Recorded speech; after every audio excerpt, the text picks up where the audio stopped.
That to be first.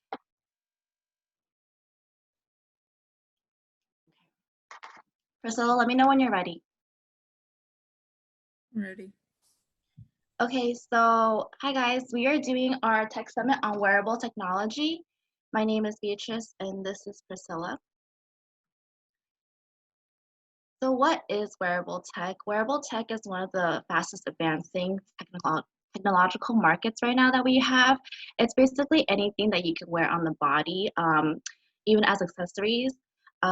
There's many different categories and key players and examples. For example, smartwatches would include Apple Watches and the Samsung Galaxy Watch. Fitness trackers like Fitbits and Xiaomi are really popular as well. Hearables like AirPods and hearing aids, and virtual reality VR headsets like Oculus and Alcatel are famous brands. And there are also high-tech jewelry like the Aura 3, which is like a ring that you can wear. It tracks like sleep and health.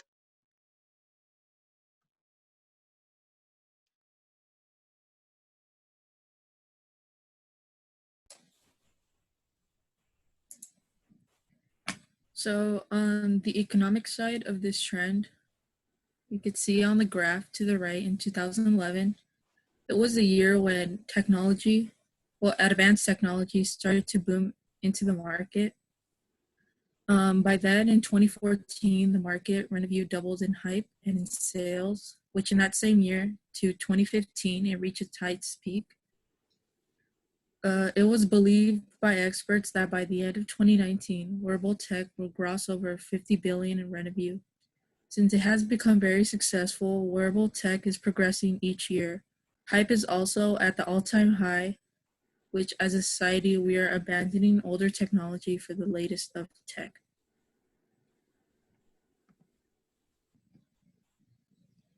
So as stated in the previous slide before, 2014 and 2015 were peak years for technology, specifically wearable technology. For example, in March 2014, virtual reality goes mainstream with the Dev Kit 2. They started on Kickstarter, but then by 2014, they basically sold out of their second virtual reality headset. And then April 2015, the Apple Watch goes on sale, and by November of that same year, they reached over 7 million sales already. And they actually reached #1 in the whole industry for wearable tech. In September 2015, China has a brand called Xiaomi, which is basically like a Fitbit.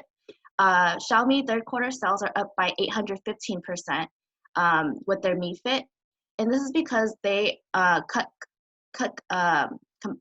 because like they have really good prices compared to like Fitbits and Apple Watches. I think they go for like $20. And they also reached second place in the whole industry.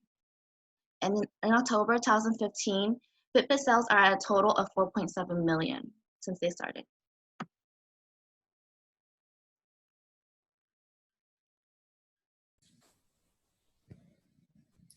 So for the future outlook, this is basically what we can predict as a society for technology in the future. So wearable phones will arise since we already have a product right now in the market. For an example, like the Nubia Alpha, it is believed we'll abandon mobile devices for wrist phones. It is believed that when new products hit the market with new features, hold on. It's also believed that we'll have advanced security methods to reduce stolen information and personal data. With this, we also have more risk for risky methods because it'll also be as advanced. More tech in general, including wearable tech, will be programmed to AI, and virtual reality headsets is expected to be used more frequently.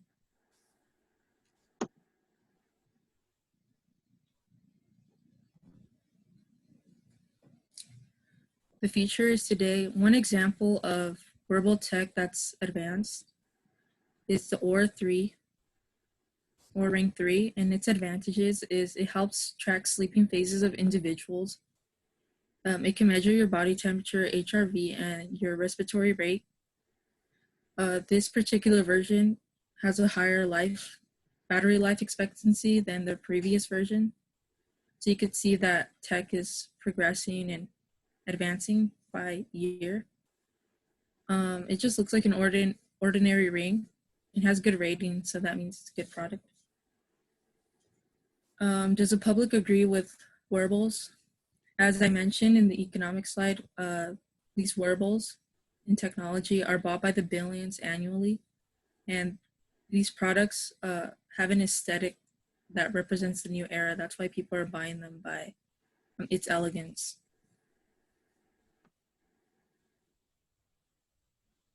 So what are people saying about wearable tech and its future? Research and Markets is saying that the market for fitness trackers alone will reach $5 billion by 2025. This doesn't account for the whole market industry. This is only for fitness trackers itself.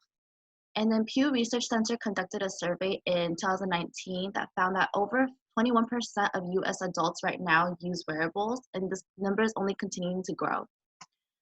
And then CCS Insight also stated that market will double by 2022, making it a $27 billion industry with over 233 million units sold worldwide.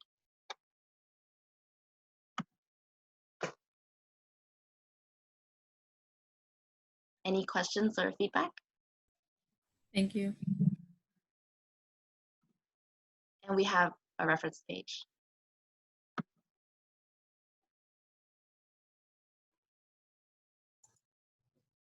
This is Caesar. I have a question. On one of the previous slides, it mentioned risk methods. What were you referring to as a risk method? Basically, more security advancements. In technology in general, privacy is a huge issue. So hopefully in the future, we're going to be able to implement even more security risk methods in order to prevent like hackers or security breaches, especially since right now, wearable technology doesn't have a lot of those features. It's barely a new market still. Okay, thank you. Also, in the future, since these companies are going to offer like, I guess, new advancements, we're going to put our trust in these products more often than we do today. So methods that are risky, like, criminals are going to still are going to try a way to like seize your personal data. Thank you. Any other questions or feedback?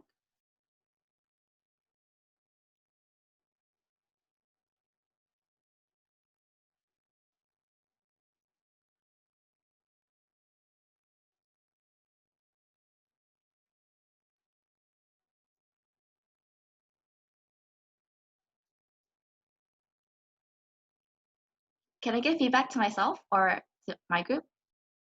I'd like at least one more question first. Anybody? I want to say I have a question.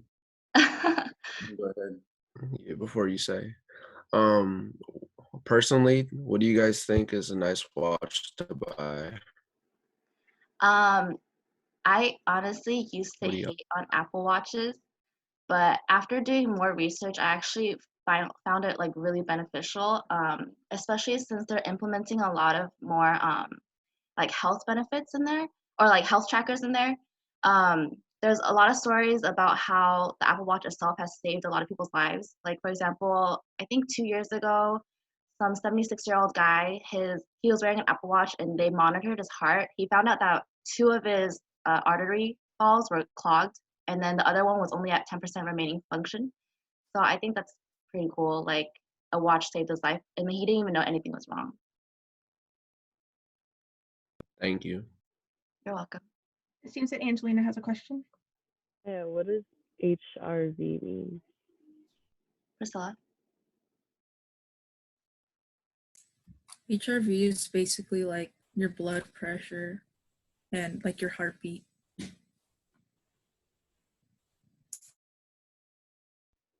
Thank you.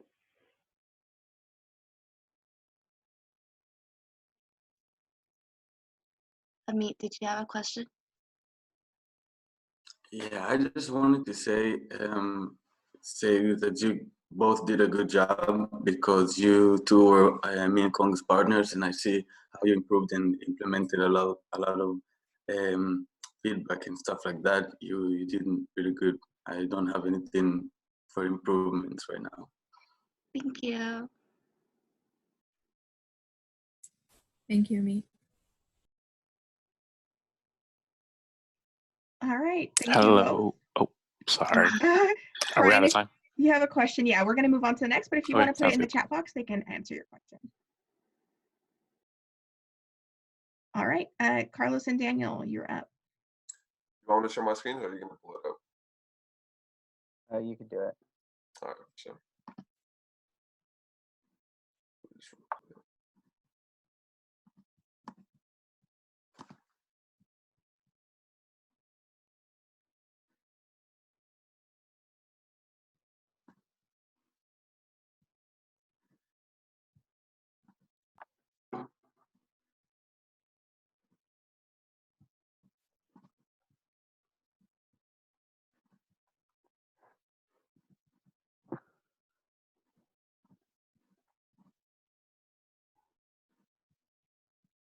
I'll see my screen.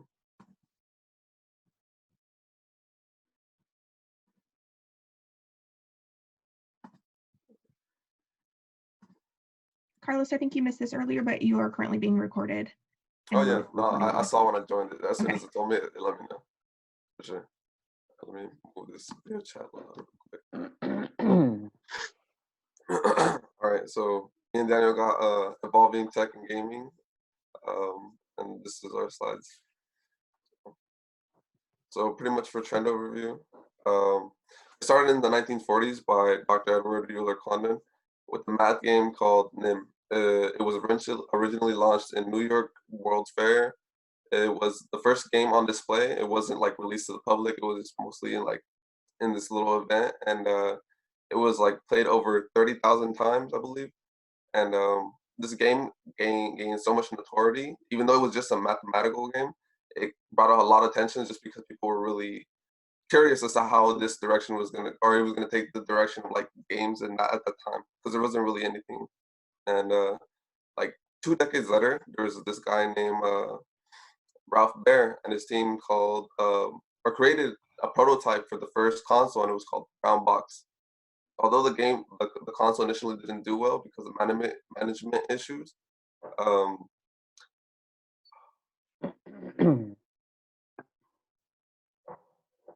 I just lost my train of thought right there. Oops. Sorry about that. It initially pretty much started the whole wave of like an innovation of the new generations of consoles and stuff like that.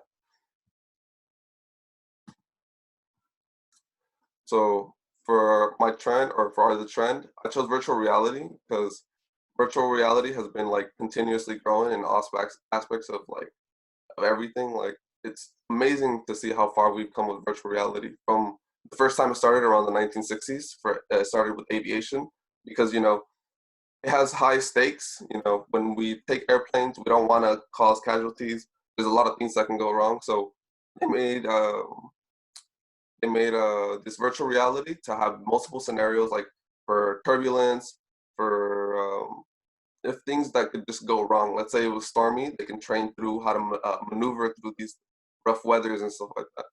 And for doctors, there's like this is something they want to do for doctors. It hasn't been perfected yet, but there's VR headsets to increase the chances of doing a very high risk like surgery. So they're doing it with VR. And same with military. Military has so many things that they do with VR, from extraction missions to piloting as well, and like just pretty much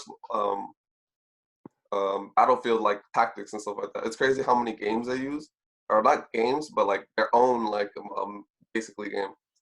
And it has multiple applications also to businesses. There's like these pretty much little trainings that help you if you were in a business setting and stuff like that. And like the cost ranges from like $15 anywhere from like $5 million for a simulation, which is crazy to me, because it's like, in one hand you get these really simple simulations, But like for things like military, aviation, that stuff costs a lot more because it's a high risk.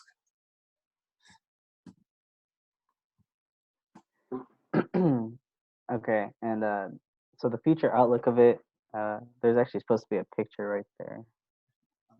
There it goes.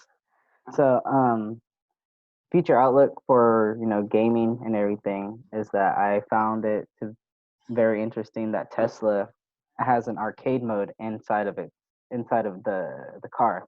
So with the built-in tablet, it has an arcade mode, and you could actually use the steering wheel to be, driving as you're playing the game.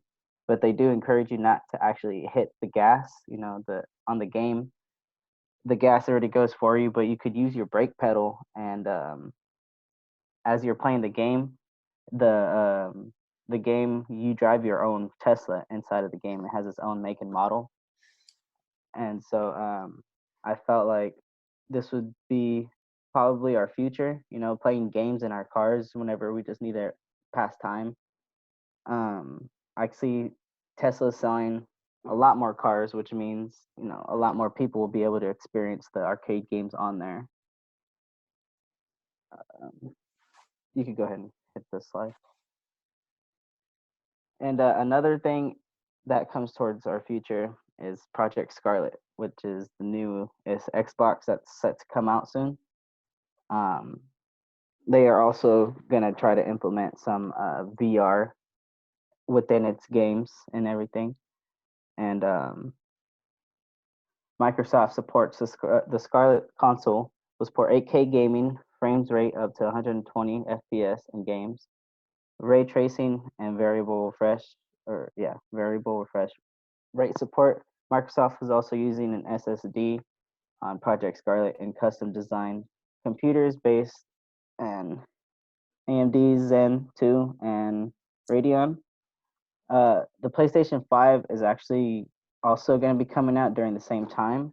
So I feel like the competition will boost the ratings up, and hopefully we'll be able to see something that we haven't seen in the past with these new consoles. And you could go ahead and hit the slide.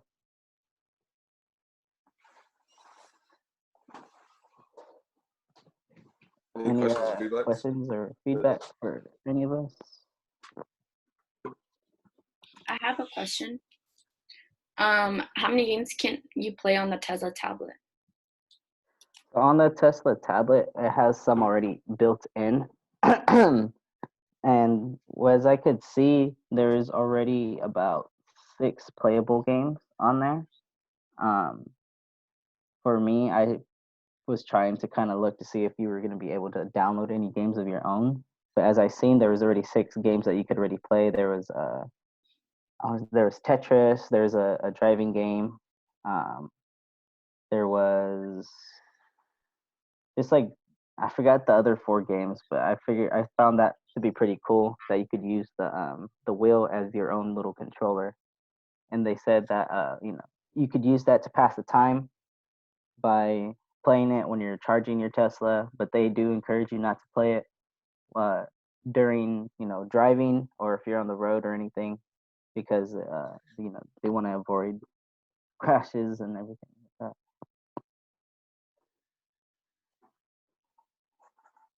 Thank you.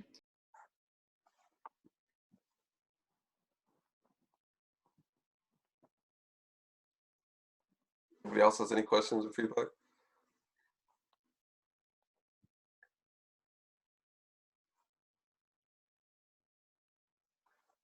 I have feedback. Yeah, go ahead. Or I think you guys had a really good pace, but I wish you guys put less words on each slide just so it's like easier to look at. And then you could tell us the information yourself instead of us having to read it. But otherwise, it was very good. sure. Thank you. Thank you.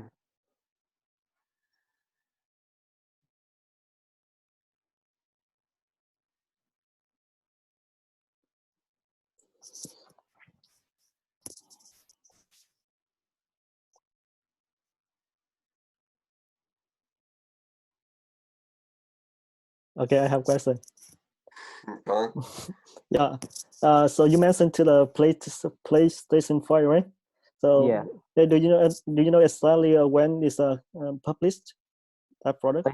When is the PlayStation 5 going to come out? Uh-huh. I heard that the PlayStation 5 was set to come out in December This year or what?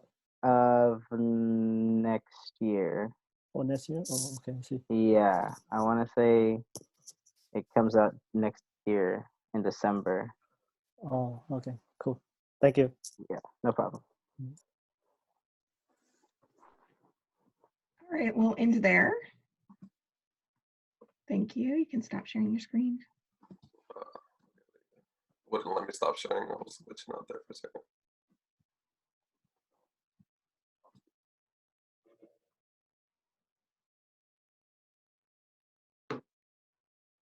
Miguel and Judith. Yeah.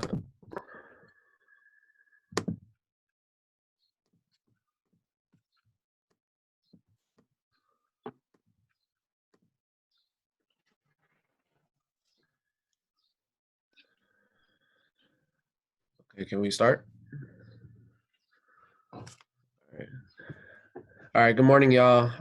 Thank you for attending this meeting. My name is Miguel Barrera, I'm Judith Hernandez, She Series.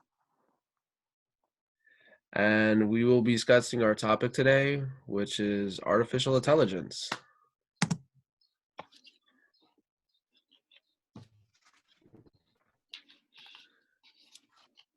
And today our topics will be the trend overview, slides 1 through 2, and then the future outlooks will be the last 2 slides.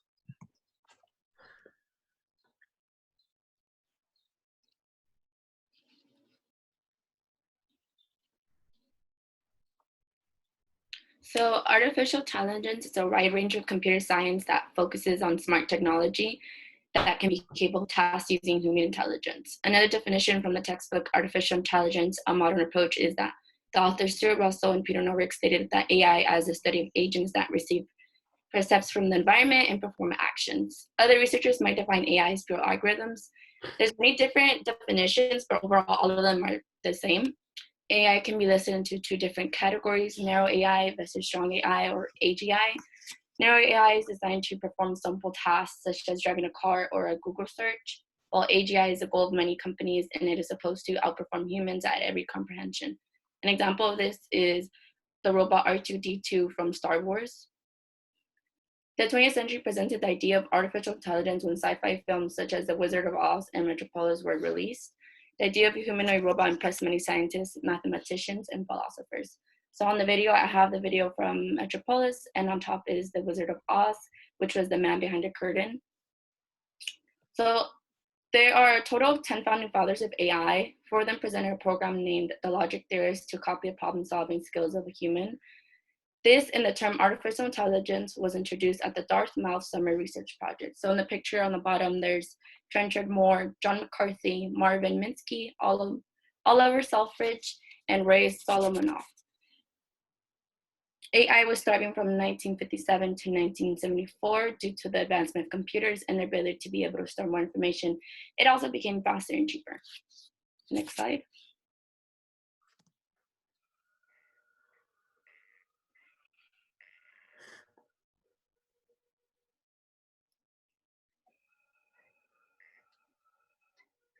So it's being used today everywhere. Artificial intelligence has taken over everyday lives from simple applications such as smart assistants like Siri to self-driving cars.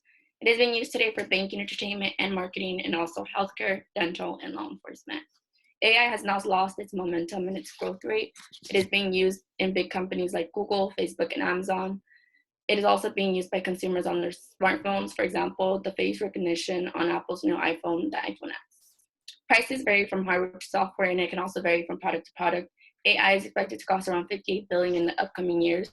It is growing exponentially each day, and so is its cost.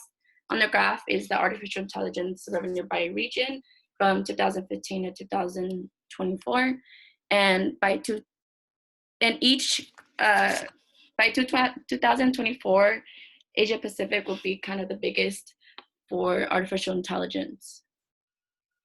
Thank you. Now I will hand it over to Miguel to talk about the future outlook. Thank you, Judith.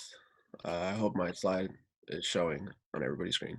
So I'll be discussing the future outlook opportunities. Before I get to my bullet points, I want to show the modern, pretty much present day artificial intelligence and its most advanced product at the moment. To the left is a picture of Sophia Hansen. She is the world's first AI robot citizen with citizenship status from Saudi Arabia. She is a social humanoid robot programmed by Hansen Robotics in Hong Kong. So pretty much she's a social interactive robot. Um, she believes that she exists as a human, hence the citizenship status from Saudi Arabia. And now I'll get to my bullet points. So the opportunities that AI has to offer, it could be made available 24/7. So like that little robot right there, I'm pretty sure everybody has been to Valley Fair and has seen that little robot.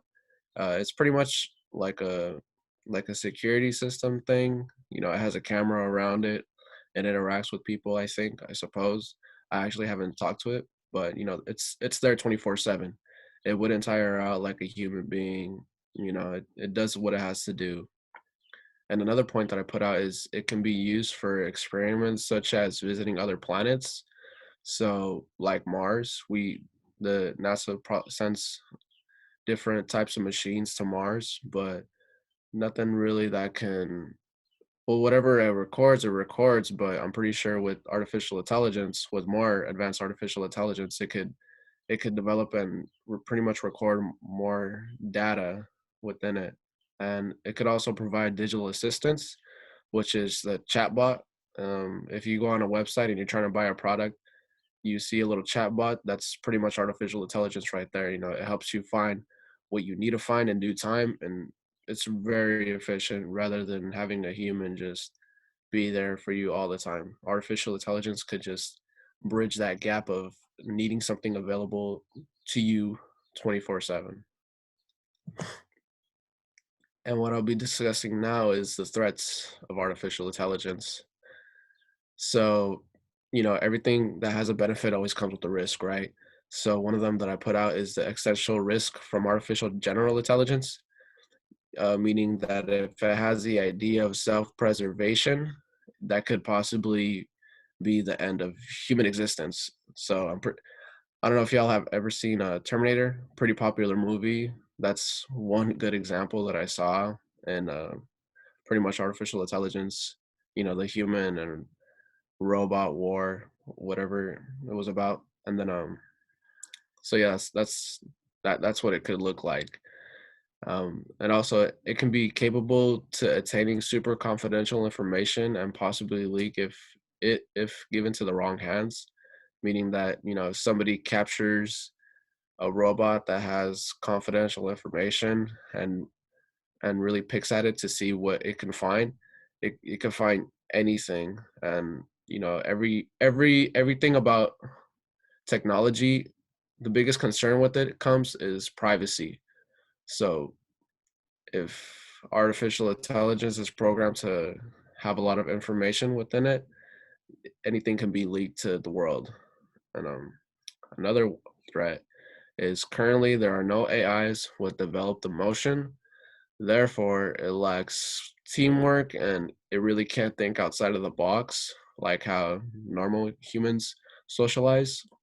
So, yeah, and to the right, I have a picture and it pretty much has 5 topics of the dangers of artificial intelligence. So, autonomous weapons. So, just like how I have in that picture of the Terminator, you know, they can be programmed to kill, which is pretty scary to me. That's why I personally don't know how I feel about artificial intelligence being developed. Loss of human jobs, you know, like security, for example. I love security, so I would be more comfortable if a human was doing a security job rather than a robot. But, you know, apparently Valley Fair thinks that a robot can do just as well, especially if it's just put up with a bunch of cameras and little catchphrases and whatnot. Artificial intelligence is terrorism.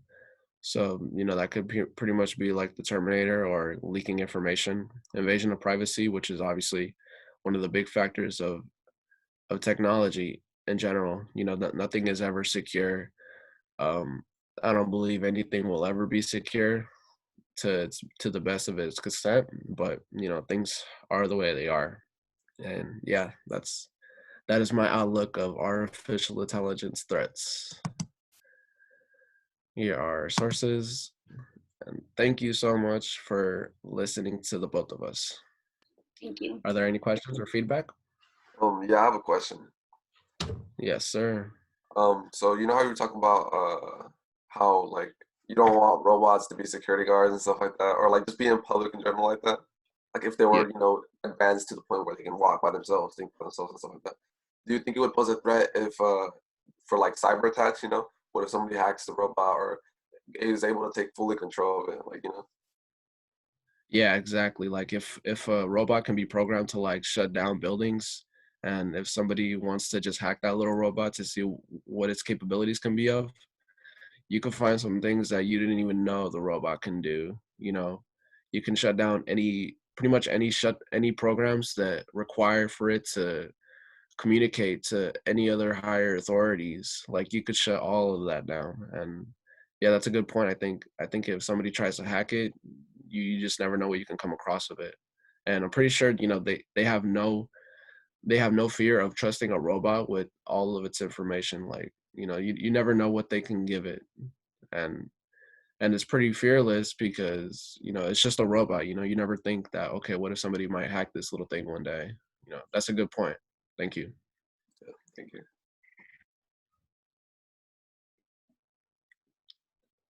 I have a Anything question. else? Yes, my friend. Yeah.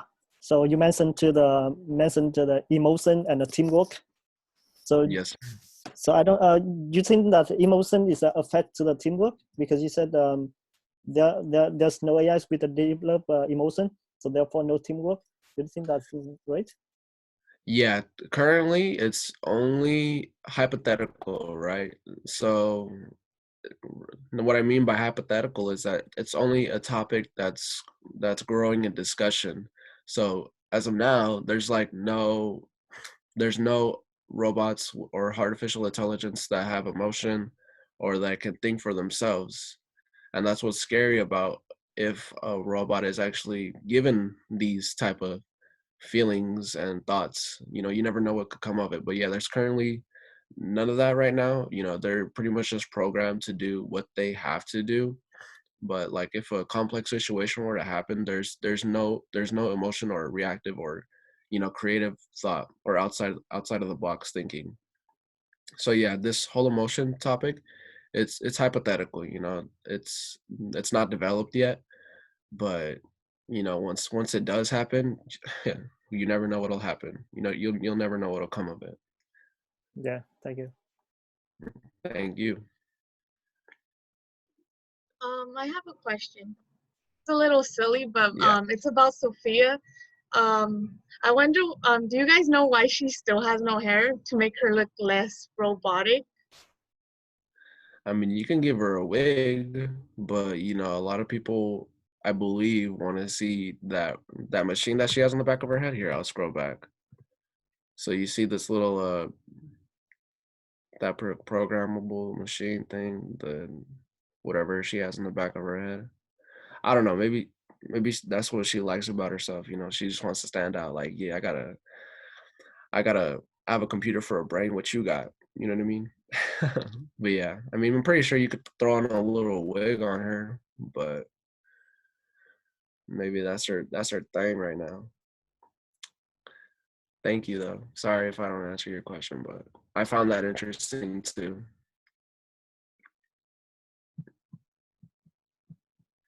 Anything else?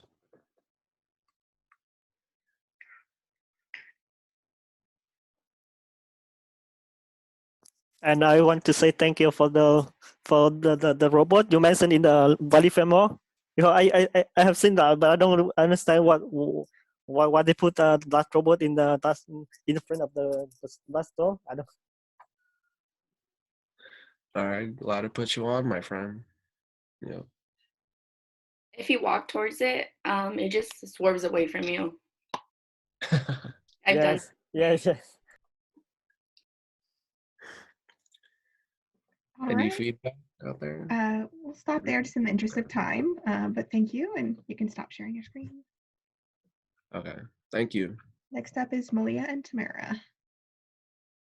Hi, Alyssa. So, I don't think Tamara's on right now. I've been trying to contact her, but I don't see her and she hasn't been responding. All right. So then we will jump on over. Thanks for letting me know. Jessica, Angelina, and Margarita, you are up.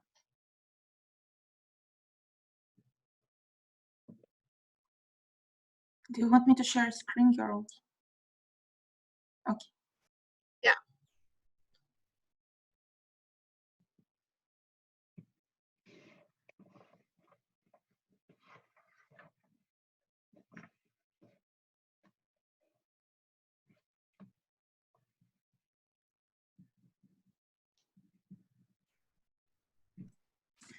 Can you see it?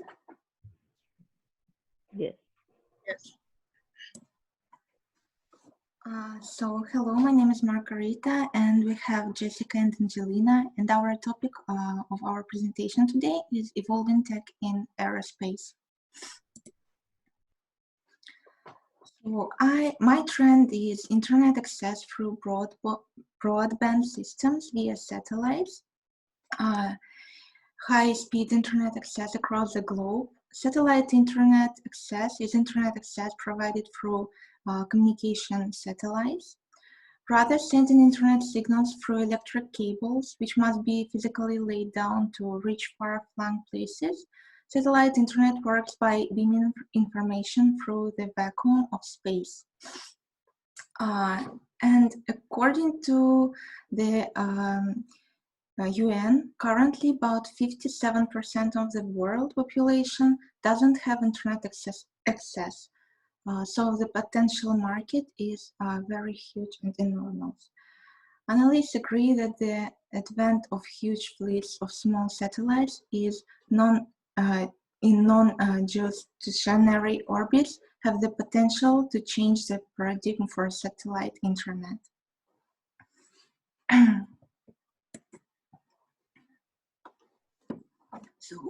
So how it works.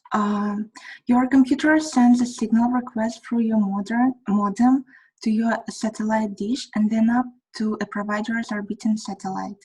And the satellite sends a signal to the provider.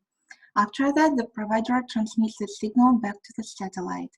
And the satellite transmits the signal to your dish, your modem, and finally to your computer.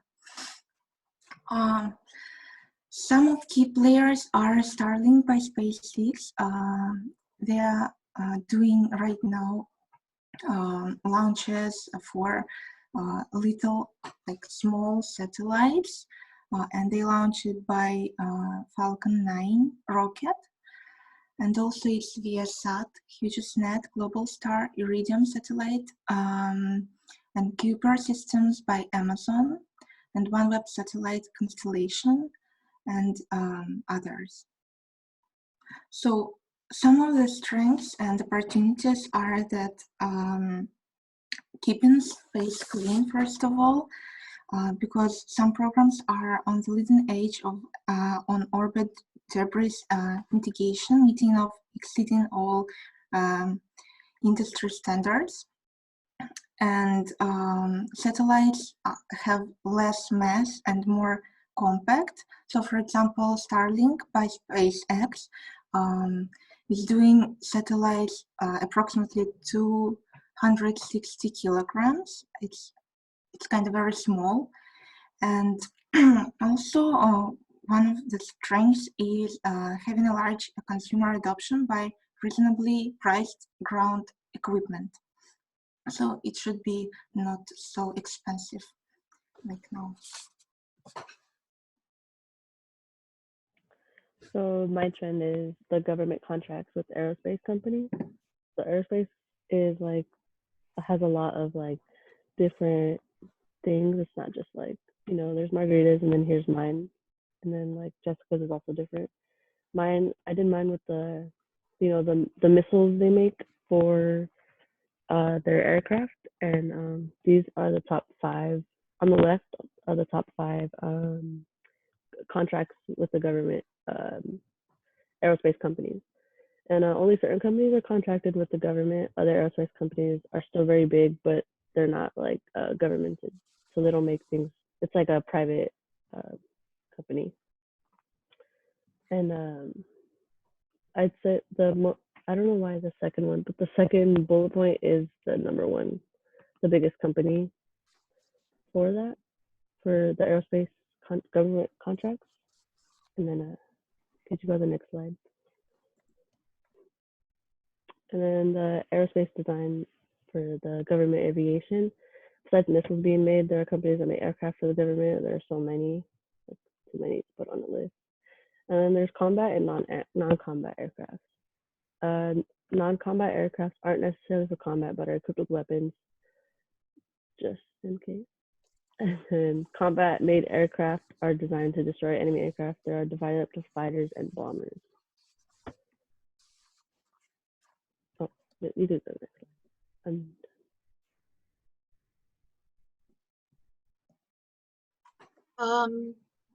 So I focus more on electric airplanes. And in 2019, the aviation industry emitted 1 billion tons of CO2. That's roughly about 2.5% in global emission. And as the climate crisis are deepening, such as like,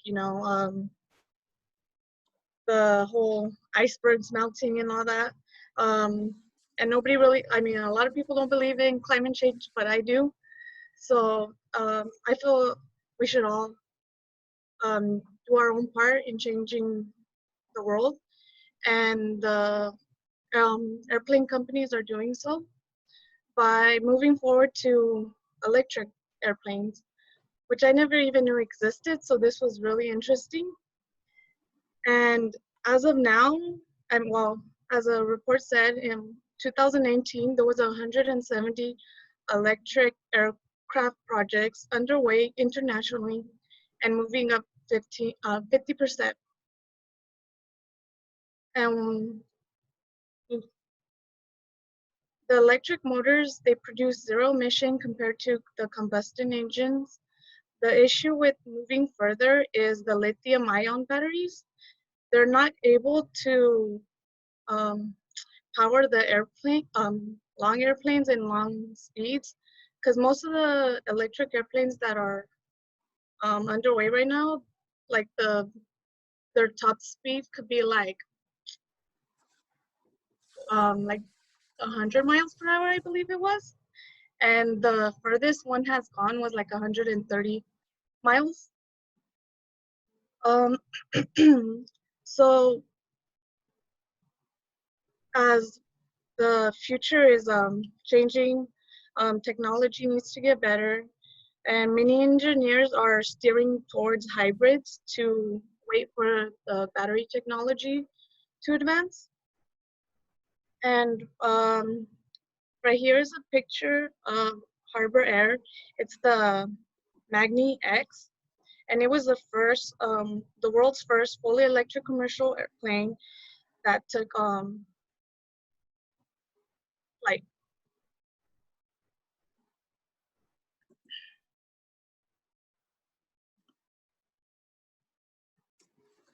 So the future outlook is that the aerospace industry is one of the most promising and rapidly developing industries, giving incredibly huge potential for the development of innovations and high technologies. So every hour trend has their own strengths, weaknesses, opportunities, and threats. And for example, one of the weaknesses is that it is very difficult to come up with an accurate market forecast when you are trying to get into a new market. That was for example, for SpaceX. And also that the technology is not ready at this moment, but with time there will be more efficient batteries that will help evolve the aerospace community and help with the climate.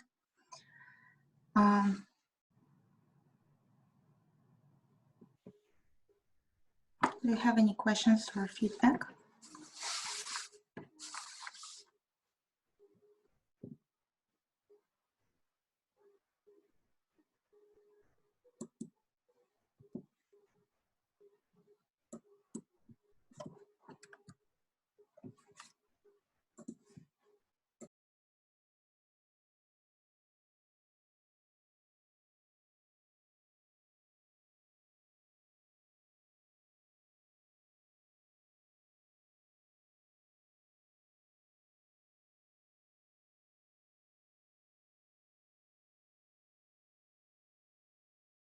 I'm going to ask for 2 people to come off mute and ask questions, please.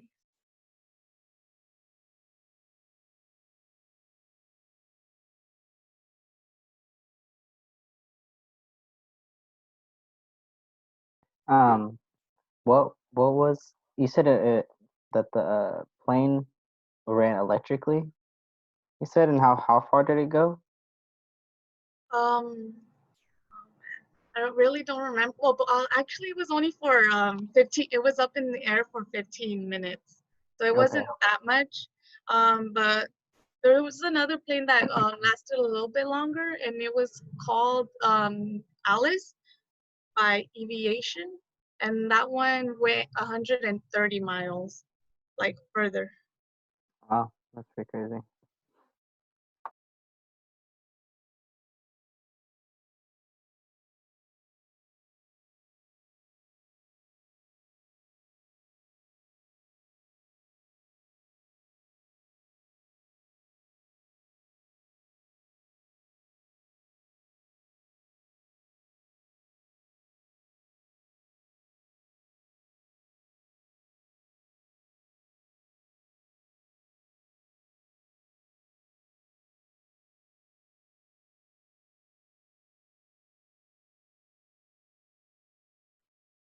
One more question.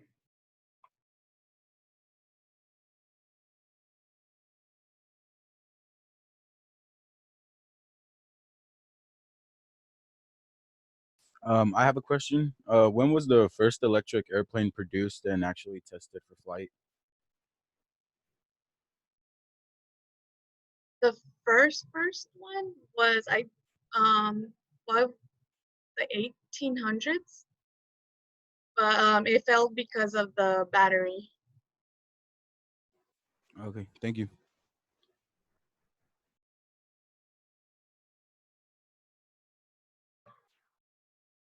All right, thank you. So we're going to transition to the next presentation.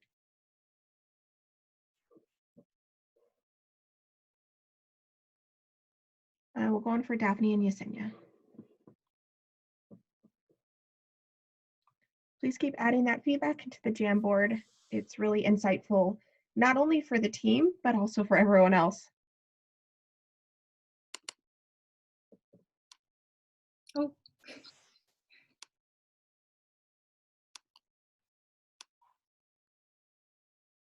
All right, hi everybody. So we're going to be presenting our facial recognition slides. My name's Daphne. My name is Yesenia. So what is facial recognition? Facial recognition is a fast and powerful technology that identifies a person by using a biometric facial map, which is also known as the 80 nodal points that you can see in this picture right here. And these nodal points calculate the distance between the eyes, the width and length of the nose, and like the distance between the forehead to the chin, and so on. This is primarily used by for security purposes, like by criminal investigations and ID management, like to unlock your iPhone. And this slide I added some GIFs or GIFs to give you all more of an idea how it looks. As you can see in this one, it is scanning the face and it's showing you the biometric facial map. And then once it analyzes, it's getting more information from the database, similar like you see in this one. And you see how it's pulling out different information of different men that have similar facial features, and then until it pulls out the right one. So for history, this was founded in the 1960s by Woodrow Wilson Bledsoe. He was able to create a system that classified photos of faces by hand using a RAND tablet, like you can see on my left. And this was a device that had a graph, and this was how he was able to coordinate the facial features manually. And in the 1970s, it improved a lot by adding 26 facial marks. And it was the three people who were Goldstein, Leask, and Harmon. I couldn't find a photo of them, but yeah. And as the years went by, it improved a lot more as to what we have today. And then some accomplishments. Facebook added the facial recognition in 2010 by analyzing who's in the video or picture, which then identifies the person and gives you the option to tag yourself or the other person on the image. And then in 2011, the US military and the US law enforcement and the military were able to identify the deceased through this technology, and they were able to identify Osama bin Laden too. So some other accomplishments were missing children. So in India, India started using facial recognition in 2018. They have a high number of missing children, about 200,000 in that year. And with facial recognition, they were able to find 2,930, which doesn't seem a lot, like a lot of children, but without it, they could have still been missing right now. Some other accomplishments were airports and law enforcement. So airports use facial recognition now. I recently went through the Oakland airport, and they actually do, they already have computer systems that do it for you. You just scan your passport and it just takes a whole picture, and it makes you look from left to right and then up and down. So it's pretty cool. And didn't have any employee helping me, so it's just like manual and interesting. And then law enforcement still use it today. Not all states are, it's not legal in all states, but they use it for traffic stops, or even police investigators use it. And then going on to my next slide. So going off of what I was saying, San Francisco was actually one of the first cities to ban facial recognition in 2019. The city supervisor actually said it was fundamentally invasive, and a lot of people still believe that. But a lot of public actually don't notice that we use it in our daily lives, like on our iPhones. When we want to open our phone, it scans our face. Or when we're doing automatic payments through online orders, we use our face for most of iPhone users. But don't realize that. But when it comes to like other things like police or government using it, they're really against it. So some people are afraid of it and some people are okay with it. It just depends on how you perceive it. And then a lot of it's actually not accurate. From all the research that I was doing, there has been a lot of issues with facial recognition, like discrimination and racial bias. So there have been a total of, or at least Asian and African American people were the most misidentified people. They were actually 100 times more misidentified than white men. And then women of color as well. They were all misidentified by police investigators. All the searches that were conducted by them were misidentifying them.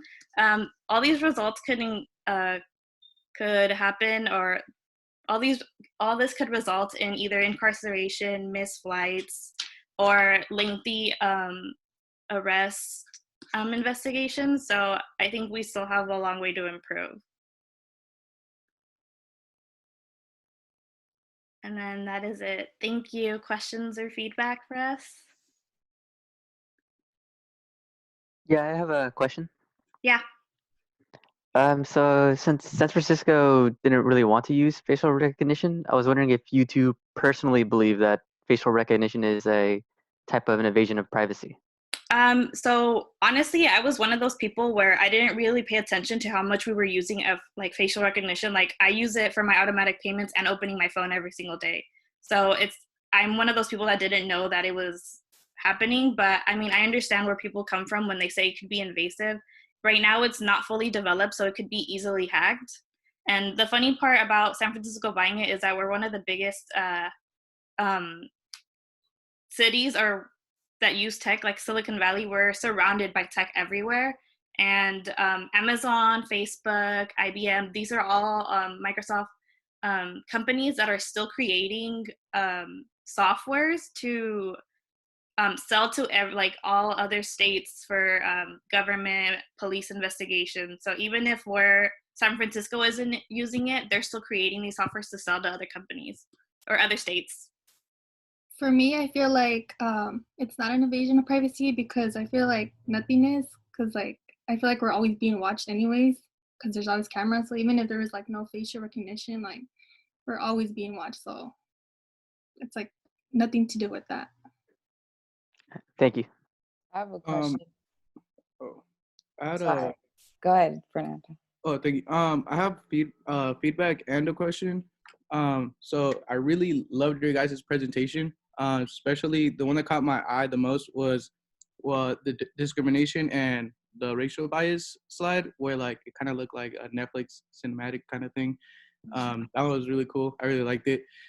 My question is, how interesting did you guys find this topic, and what was something that stood out for the topic that you guys were talking about? So the thing that stood out the most to me was the racial bias, just because it wasn't really shown on like news or anything that this was going on, and technically it was just made for like a white person's like facial features just to capture like what they looked like. So it wasn't really open to all these other cultures and ethnicities going on. So that was the topic that stood out to me.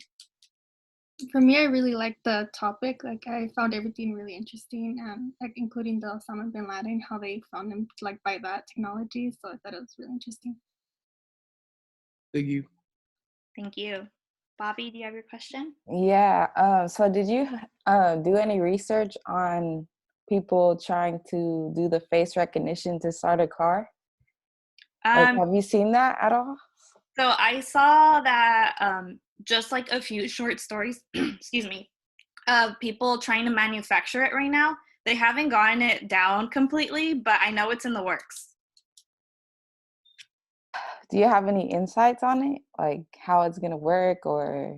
Well, all the stories that I read, at least, I'll share that it might either be controlled remote, like it could scan your face, or once you get in the car, some like Tesla maybe could do it. I'm not sure if they're doing it, but since they're up to technology, they could possibly scan your face with a tablet as they open. So there's different ways, but they haven't really said anything. Is it to like unlock the car or start the car?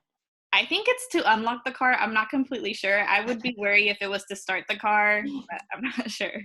Okay, thank you. I hope that answers your question. Yeah. In any of your research, did you come across anything about twins or people who have identical facial structures, and if there's any challenges with that? Not for me. I actually didn't find any. Me neither. I didn't find anything like that. That said anything information about that. I was curious till like the end. I'm like, oh, I should have searched it.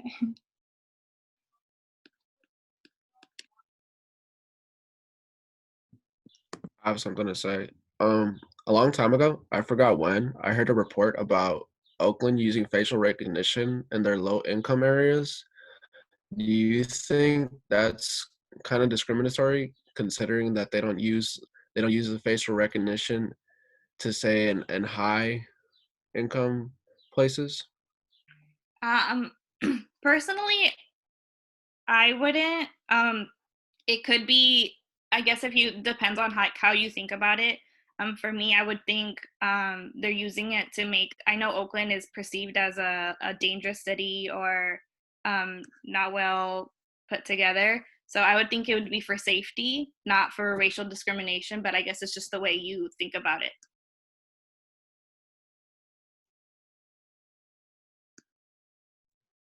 Thank you.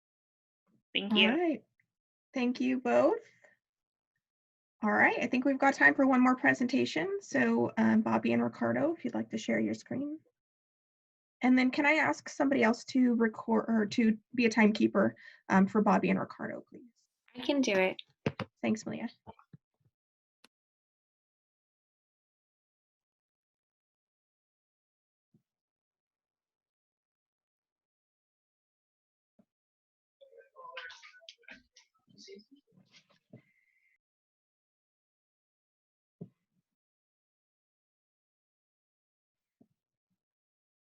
Good morning, everyone. Can everyone hear me? Yes. Okay, good. Good morning. My name is Bobby Brown, and I'll let my partner introduce himself. Good morning, I'm Ricardo Flores. And our tech trend is video streaming. How many of us use these services? Raise your hand. Great. So I'm just going to get right into it. The trend overview. So video streaming started back in the 1920s. First they had radio, music, and then they moved to television. Imagine how far we came now and how far we'll be in 10 years. Video streaming can be live or it could be played on demand. The latest trends in video streaming are social network integration. So when you see streaming on Facebook, Instagram, or Snapchat. Content search and image recognition as well. So like we were just talking about, to unlock phones or our search engine. So when you type something in, essentially what they want to do is keep you engaged. So after you watch a video, they'll come up with things that are also involved with the same thing that you watched. Video streaming is used in organizations to help the culture. So in like meetings, let's say we want to keep everyone in the circle about what's going on with the goal and if anything has changed. The key players are Netflix, Adobe, Amazon, Apple, Google, Hulu, and the video streaming revenue in 2020 is 11,950 million, and there are almost 122 million active users. And there will be more because of the pandemic we're in, shelter in place. So there'll be a bigger increase. Video streaming will continue to dominate because the rise of technology, like new cameras, new cell phones, new laptops.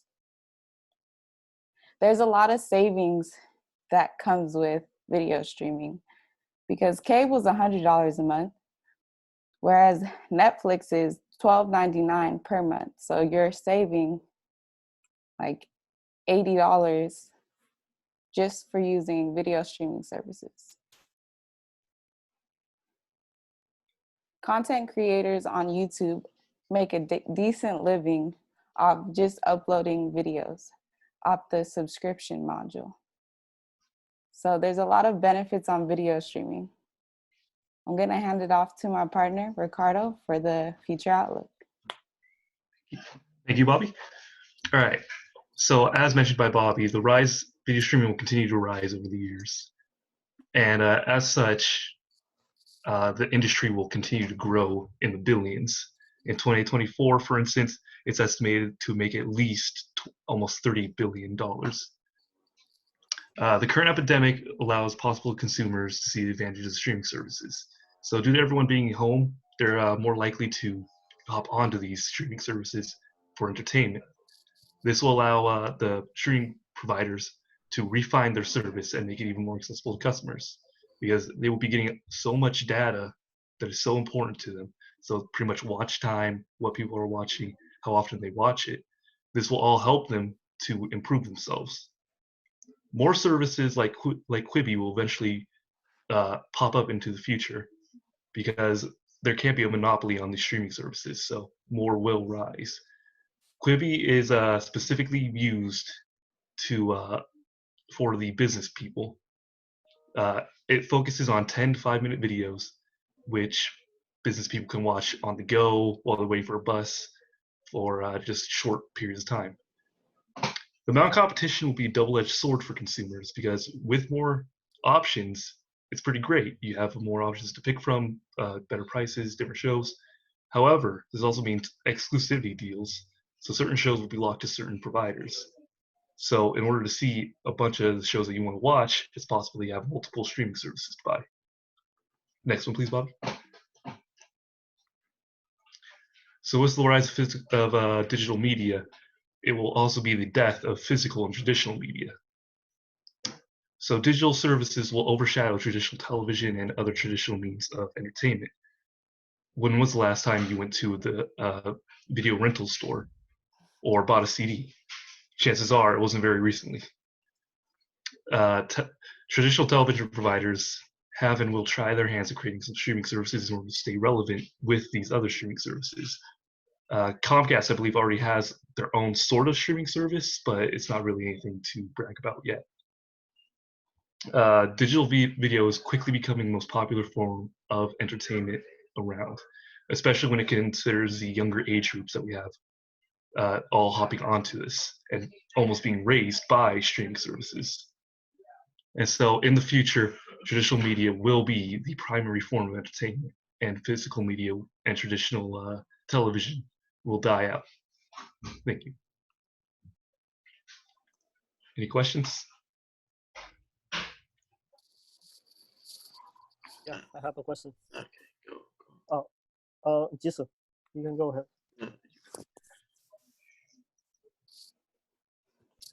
Okay, fine. So this is more of a question directed towards like the class. Like, how many streaming services do you guys all have in total? Like, cause I have like 6. So like Hulu, Netflix, YouTube, Verse, HBO, and all that stuff. I was gonna ask the same thing. We could all put it in the chat. Yeah. It's an interesting question.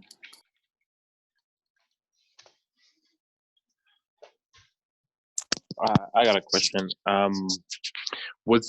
Was there anything in terms of like the future outlook of video streaming that was surprising to you in different industries? So, for example, it sounds like outlook in streaming around entertainment or around well, entertainment was a big one. But is there any kind of other industries where video streaming was going to be a surprising positive outlook? I'd probably say social media. Social media is adopting video streaming a lot more than it used to, allowing people to share videos of their daily lives, making vlogging a big deal in the regular lives of other people. Right. Thank you for your question. Also, tutorials are actually big on YouTube. You can learn anything on streaming services, and it also helps with like training for like companies. Like we all had to stream the harassment video. That's Yeah, an yeah. example. Yeah.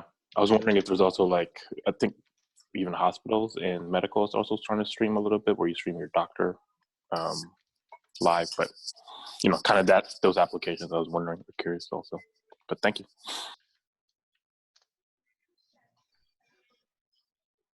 Any other questions? I have a question. What's up, Rodrigo?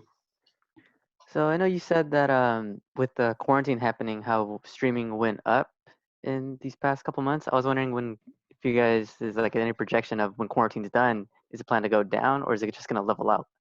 I feel like it's going to level out, considering that people who are now on to the actual streaming services are probably going to stay for a little bit because they probably got grown accustomed to actually watching their shows and everything, but it's probably going to die down a little bit once the quarantine's over.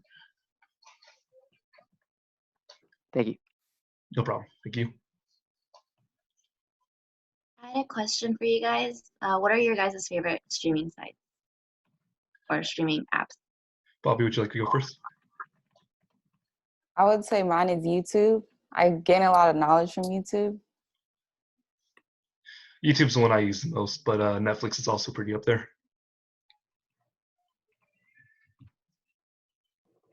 Thank you for your question. right.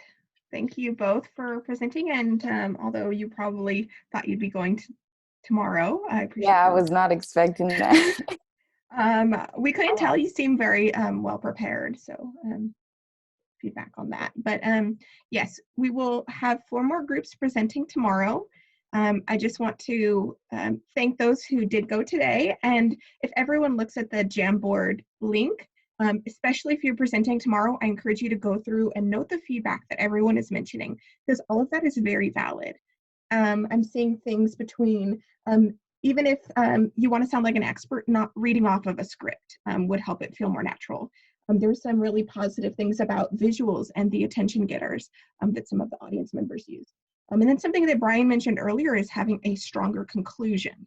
So kind of having a solid finishing up of your point and saying thank you to the audience for listening, and then being in control of the question and answer phase. And then even at the end, so I don't have to come off of mute, for you all to say thank you. That will, please reach us offline if you have any further questions. I will now be passing it on to the next team. And then that helps everyone know what's going on.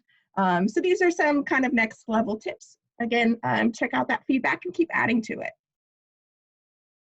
Alyssa, when will these grades be up? Great question. I want to make sure that I am being very thorough and fair, and so I'm not going to rush through them. So it truth be told, might be a few weeks, but I'll be very open with you about that timeline. Thank you. Alyssa, can you send the link